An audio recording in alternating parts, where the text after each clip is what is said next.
décision justice bi gannaaw bi ñu ko yóbboo ci instruction. waaw mais pour man c'est une bonne chose. parce que au moins kaso moom kenn du ko yéene nit. man moom mënuma yéene kenn kaso. parce que déjà maa yore bu ñu cangoon ci studio bi 1 heure de temps di nga doyal sëkk du dëgg. beneen bi aussi dañ ko yóbboon instruction. ci loo xam ni daf ko wax en direct. donc déjà flagrant la. pour man bu ñu defee demande de liberté provisoire àttekat bi jox na ko ginnaaw bi nga xamante ni téye nañ ko du dëgg. maintenant les faits pour lesquels ñu téye ko. man j'ai condamné les propos qu'il a tenus. parce que man aussi damay bëgg conséquent avec moi-même. parce que pour man ci penc mi mën nañu bañ a bokk xalaat. mën nañu wute ay gis-gis. mais war nañu mën a waxtaan. ci yar ak ci teggin. surtout. d'autant plus que. ay xale dañ ñuy seetaan. mag dina la seetaan. kilifa dina la seetaan. dafa am kàddu yoo xam ni mënuma ko rafetlu. et j'étais pas d'accord parce que pour man. on peut aller dans l'analyse on peut wax sa xalaat. sans pour autant heurter la sensibilité des uns et des autres. parce que loo dul wax yow li nga dul wax sa baay waroo ko wax baayu jaamur. li nga dul wax sa sëriñ waroo ko wax sëriñu jaamur. loo xam ne doo ko wax ci sa kanamu waajur waruloo ko wax ci télé. donc c'est une question de responsabilité moi je suis pour la liberté d'expression. mais la liberté elle s'accompagne de la responsabilité. et pour man d'abord c'est une responsabilité individuelle et personnelle. sur yan propos laa war a tenir. def am sens boobu. mais tey wax yi mu waxoon dafa ëpp. et li nit ñi fàtte ñaari mbir la dégg naa sax ñeneen ñi ciy wax au-delà de amnistie bi. Ousmane Sonko toppewuñ ko yenn fait. kenn toppewu ko fi viol. parce que kenn daanu ko ci viol. dañu dem ñu indi beneen terme corruption à la jeunesse. mieux encore ñu def amnistie. d'ailleurs même loo xam ne dañ ko amnistie quand on amnistie des faits on ne doit pas revenir sur ces faits. donc pour man. il doit en tirer les conséquences. beneen bi il faut qu'on aille au-delà de la responsabilité individuelle. parce que si Cheikh Oumar Talla est à Feeling Dakar tenir certains propos. du benn du yoon du ñaar du ñett. waxtaan day neex borom kër. donc loolu aussi c'est une vérité. qui est là maintenant comme am na bracelet électronique. na taq bi rek. waaw au moins. bañ a fanaan fële 21 heures dootul génn de. waaw mais jàkkaarloo gars yi comme li taxoon ñu téye ko. dafa doon toog ci télé. ci benn waxtu di ko fa wax. pour bañ mu dem fa di ko fa waxee. ñu taxal ko rek ne ko mu toog gaale loolu la rek. d'accord d'accord à moins que yenn jàkkaarloo yóbbu ko si këram pour mu wax. def plateau Kër Badara Gadiaga. waaw alors Farba Ngom itam dañ ko évacuer d'urgence ci hôpital Yasso bu Ouakam. nit bu demee ba toll foofu nekk ci kaso bi dem ba toll ci ñu koy jagatee yóbbu hôpital par hôpital est-ce que jotul ñu bàyyi ko est-ce que tey bu dara xewoon responsabilité état bi du ci jouer. oui mais état dafa am responsabilité. dans tous les sens. dans tous les sens état moo am responsabilité. parce que ki la jël tee la. yaa ngi ci responsabilité am. maintenant justice aussi dafa am nu muy fonctionner. parce que du rek ñu bàyyi la nga dem sa kër. parce que am nañ pavillon spécial. qui est quand même un hôpital mais où sont détenus des gens yoo xamante ni seen wér-gu-yaram demeewul noonu. maintenant dans la procédure. am na loo xamante ni am na ci parce que ay avocats indi nañ expertise médicale.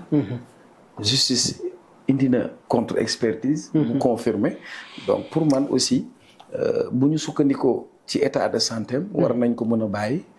nga xamante ni mu nekk sous contrôle judiciaire. parce que il est à la disposition de la justice. voilà c'est mon point de vue personnel voilà. donc tu as parlé de responsabilité. parce que aujourd'hui su ko dara jotee. la responsabilité dafay revenir à l'État. donc vaut mieux ñu xool nan la ñu organiser bu fekkee l'expertise médicale bi ñu njëkk a indi. ak contre expertise bi dañu wane ni que sa santé. adapté wul par rapport au milieu carcéral. là il faudra conformément à ce que dit la loi ñu mën ci conformer wu. parce que man fekkee naa. Double Bourgi. ñoom régime Macky Sall. dañu demandé woon son évacuation d'urgence en France. ils ont refusé. yamuñu si dañ ko teg ci civière. yenn ko indi ko ci biir tribunal bi du ko àtte par exemple. ak perfusion. voilà donc nag parfois nag. on peut invoquer des raisons humanistes et des raisons humanitaires. voilà. alors Fonds monétaire international FMI day ñëwaat Dakar. ubbi beneen enquête jëm ci dette cachée bi.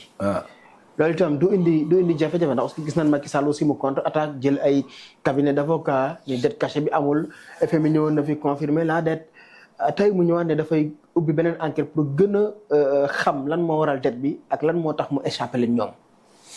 ñun daal bu ñu nangoo ne échappé na leen rek ça veut dire que am nañ ci responsabilité. oui ils ont une responsabilité sur ça. parce que coow li commencé wul tey en fait. Ousmane Sonko premier ministre moi j'ai dit Sonko amul fitu nekk premier ministre Sénégal di wax lu toll noonu. te teg ko fenn. parce que loolu mooy dafa am ay incidence directe. am na avantage am na inconvénient l'avantage mooy discours de vérité question de transparence question aussi de confiance vis-à-vis des bailleurs. mais je l'ai expliqué. quand on parle de cachet. mooy lu nëbbu. du ñun lañ ko war a wan de dañu am ay représentants yu ñu toogal assemblée nationale. mooy bu fekkee tey assemblée xaalis buy dugg ci budget Sénégal wala xaalis buy génn faw mu jaar assemblée la moo tax fan yii yëpp ñuy jaar assemblée ministre bu nekk di jaar assemblée la moo tax. dañuy saytu liñ lay natal ci ay koppar. merci. bu amee xaalis bu war a dugg. fa la jaar. bu amee lu ñu war a leb. il faut assemblée xam ko. mais su fekkee ne ci bor bi dafa am benn wàll goo xamante ni jaarul assemblée nationale nu mu tudd. je vous donne juste un exemple. j'ai mon ami Dame Ndoye maa ngi koy nuyu. sama xarit la Dame Ndoye footballeur. ancien international. oui moom dafay am jékki-jékki am ay partenaires. ci dëkk yi mu doon football. ñu am ay dons yu ñu ko war a may. man la ko bëgg a jox ma jox ko sama waa dëkk. la dernière fois ñu ngi doon wax si ay table banc et cetera. tout ce qui est outil pédagogique. mais moom même su fekkee daf ma ko jox man mu ma ñëw rek jox ko sama maire commune. dafa am fu ñuy jaar. dafa am toute une procédure administrative commençant par une lettre d'intention. bu ñu ñëwee dañuy maire bi dafa war a woo le conseil municipal. ñu toog mu wax leen li ñu indi la lax. génne ay kayit ñu xam la qualité et la quantité. ak la destination. parce que buñ ko joxee foofu du lu ñuy jaay lu war a dem ci école sangam la. conseil municipal bi voté autorisation. d'acceptation du don. lu tax ma jox l'exemple boobu. donc maire bi c'est un exécutif. mais l'organe délibérant c'est le conseil municipal. kon comparé à l'État du Sénégal. gouvernement bi mooy exécutif. assemblée nationale bi moo koy autorisé. kon bu lebee ay bor te jaarul ci assemblée nationale bi. ça ne peut que s'appeler dette cachée. simulée, voilée, enfouie yaa xam. c'est une question aussi de responsabilité et moi je crois que il y a eu des enquêtes qui ont été ouvertes. il faut que ñu dem jusqu'au bout pour ñu xam quelle est la responsabilité des uns et des autres. on a fait des enquêtes où on a convoqué Birima Mangara.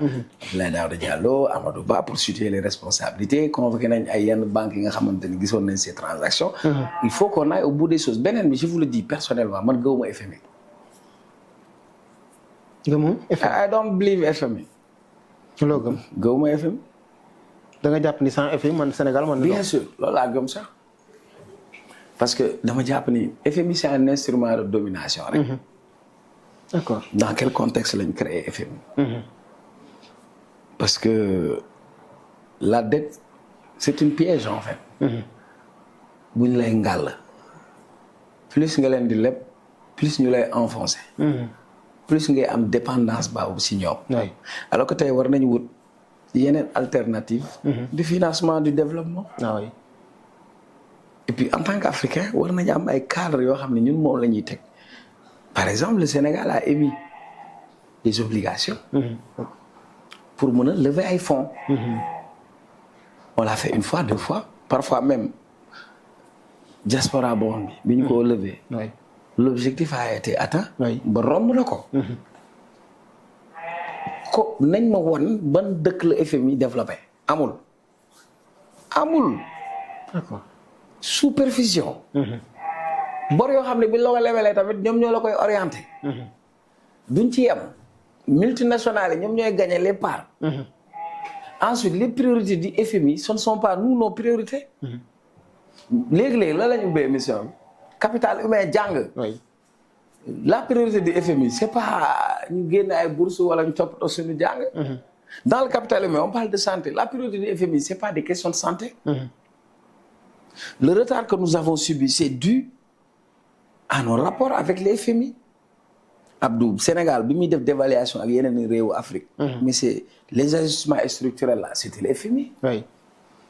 Donc moi j'ai compris que le plan de redressement c'était une alternative aux ajustements structurels. C'est-à-dire nan la ñu mën a redresser suñu koom-koom nan lañ ko mën a ñoŋalee nan la ñu mën a wut yeneen wàll yoo xamante ni mën nañ fa am yeneen assiette fiscale. ba nga xamante ni sur le plan social du ñu impacté. mais nan la ñuy saxanalee koom-koomu réew mi ak yan niche la ñu mën a am. pour li ñu soxla ci alal. te bañ a dépendre ci FMI. man gawuma FMI grand. D'accord.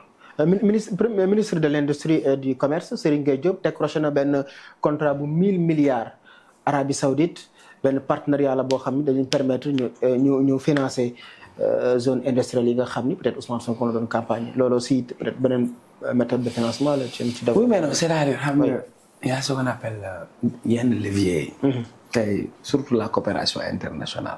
Donc ça doit être un partenariat win-win. Les gens qui viennent investir leur fonds. ba xam ne ñuy seet. D'abord stabilité politique. ndax fi may investir am na dal. parce que bu ma investir sama alal foo xamante ni fii ak ñaari at mën na am guerre. ma perte. Est-ce que fi may investir. L'environnement des affaires est favorable. Est-ce que sur le plan juridique tout est réglé? Quelle est l'attractivité de ce pays? Est-ce qu'il y a les moyens de communication? Est-ce que tel. Donc toutes ces questions. Donc quand le gars vient pour investir il a besoin de ça. Maintenant yow mi yore sa dëkk yow yaay xool. nan nga mën a amee ay partenaires diversifiés. du benn bi rek parce que Abdoulaye Wade elle a réussi Abdoulaye Wade il parlait de diplomatie économique avant Sénégal waaw relation bilatérale Sénégal France mais Wade quand il est venu il a cassé les codes. C'est comme ça qu'on a vu une coopération avec l'Inde. ñu def ay bus Tata bien que bus Tata laisse tomber mais usine de montage si la ñëw. Sénégal dafa amoon ay rapports diplomatiques ak Iran très poussés. ba ñu indi fi ay usines seen Iran. si boobu sax lañ Sénégalais bëri doo xam ne iranien mën nañ defar ay oto. Après am na benn coow bu amoon parce que gisoon nañ ay armes yu waroon dem Casamance. Iran la jógee. Nigéria machin Abdoulaye Wade avait rompu ses rapports. Aujourd'hui dem nañ